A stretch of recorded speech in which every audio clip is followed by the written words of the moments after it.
ஒரு பேச்சுக்கு இவனை ஜெயிச்சுதான் டோர்னமெண்ட் ஜெயிச்ச மாதிரினா இவனதான் ஜெயிக்கணும் போலியா டோர்னமெண்ட் ஜெயிக்க. ஆனா ஸ்லெஜிங் பண்றவன், அக்ரஷன் கட்டுறவன், மைண்ட் கேம்ஸ் விளையாடுறவன் அவனை கூட நம்பிடலாம்டா. ஆனா இவனை மாதிரி அப்படியே சிரிச்சுட்டே ஒரு 4 தடவை நம்ம சம்பவம் பண்ணிருக்காங்க பாரு. நம்பவே கூடாது. இவங்க தட்டுறோம் தூக்குறோம். சாம்பியன்ஸ் ட்ராஃபி ஃபைனலோட ப்ரிவியூ பத்தி பார்க்குறோம். அதுக்கு முன்னாடி பேஜை ஃபாலோ பண்ணலாம் ஃபாலோ பண்ணிங்களா. இந்த கேம் ஒரு ஸ்லோ பேஸ்ட் ஒரு ஒன் டே கேமாக இருக்க போது 260 to 270 அடிச்சாலே ஒரு வினிங் டோட்டலா இருக்கும் அப்படின்றது என்னோட ஒப்பீனியன். சில பேராமீட்டர்ஸ் இருக்கு. அந்த பேராமீட்டர்ஸ் தான் ஃபைனல்ஸ்ல பண்ணிட்டாங்கன்னா அந்த டீமுக்கு வின் பண்றதுக்கு அதிக சான்சஸ் இருக்கு. ஸோ ஃபர்ஸ்ட் நியூசிலாண்டை பத்தி பார்க்கலாம். நியூசிலாண்டுக்கு அந்த power play bowling Matt Henry and Kyle Jamieson ஏர்லியா விக்கெட் ஸ்ட்ரைக் பண்ணாங்கன்னா ஒரு ஒரு அட்வான்டேஜ் இருக்கு நியூசிலாந்து. பிகாஸ் என்னைக்குள்ள ஒரு நாக் அவுட் மேட்சை வின் பண்ணோம் அப்படின்னா நியூசிலாண்டோட பவர் பிளே போலோட ஸ்ட்ரைக் பண்ணிருக்காங்க. ஸோ அது ஒரு பெரிய ஃபேக்டர் இருக்கும் நியூசிலாண்டு. ரெண்டாவதுனா மிடில் ஓவர்ஸ் பேட்டிங். அவங்க ஸ்பின்னர்ஸ் அகேன்ஸ்டா என்னைக்கு நல்லா விளையாடுறாங்களோ அந்த மேட்ச் அதிக டைம் வின் பண்ணிருக்காங்க. எஸ்பெஷலி 350 360 டார்கெட்டும் சேஸ் பண்றாங்க. அதே மாதிரி டார்கெட்டை செட் பண்றதுக்கும் அந்த மிடில் ஓவர்ஸ் பேட்டிங் பெரிய ஹெல்ப் இருக்கு. ஸோ இது ஒரு பேராமீட்டர் இருக்கும்.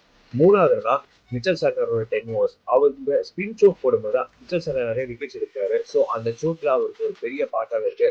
அவர் ஸ்ட்ரைக் பண்ணா நியூசிலாண்டுக்கு ஒரு பெரிய ஃபேக்டர்ஸ் இருக்கு. ஸோ இதெல்லாம் தான் பேராமீட்டர்ஸ் பண்ணுவாங்க. இந்தியன் டீமுக்கு என்னென்ன ஃபேக்டர்ஸ்னா power play batting. Rohit Sharma அந்த ஃபர்ஸ்ட் டைம் ஓவர்ஸ்ல ஒரு மிஸ்லிங் ஸ்டார்ட் கொடுத்தாருன்னா அது ஒரு பெரிய அட்வான்டேஜா இருக்கும். ஸோ அது ஒரு பெரிய பேராமீட்டர் நான் பாக்குறேன். ரெண்டாவது என்ன பேராமீட்டர்னா 4 ஸ்பின்னர்ஸும் நல்லா போல் பண்ணி ஆகும்.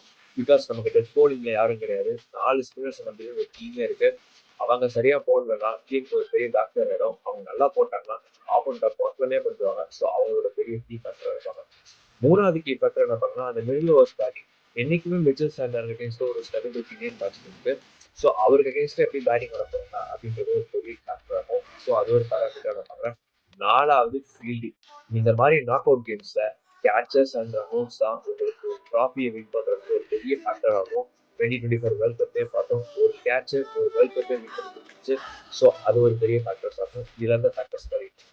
ஸோ இதுல இருந்து என்னோட ஃபேக்டர்ஸ். இந்த ஃபேக்டர்ஸ்ல யார் கரெக்டா பண்றாங்களோ அவங்க கண்டிப்பா ட்ராஃபி வின் பண்ணுவாங்க. நீங்க சொல்லுங்க, இந்தியா வின் பண்ண போறாங்களா இல்ல நியூசிலாந்து அகைன்ஸ்ட் ஃபைனல் சரி பண்ணுவோம்?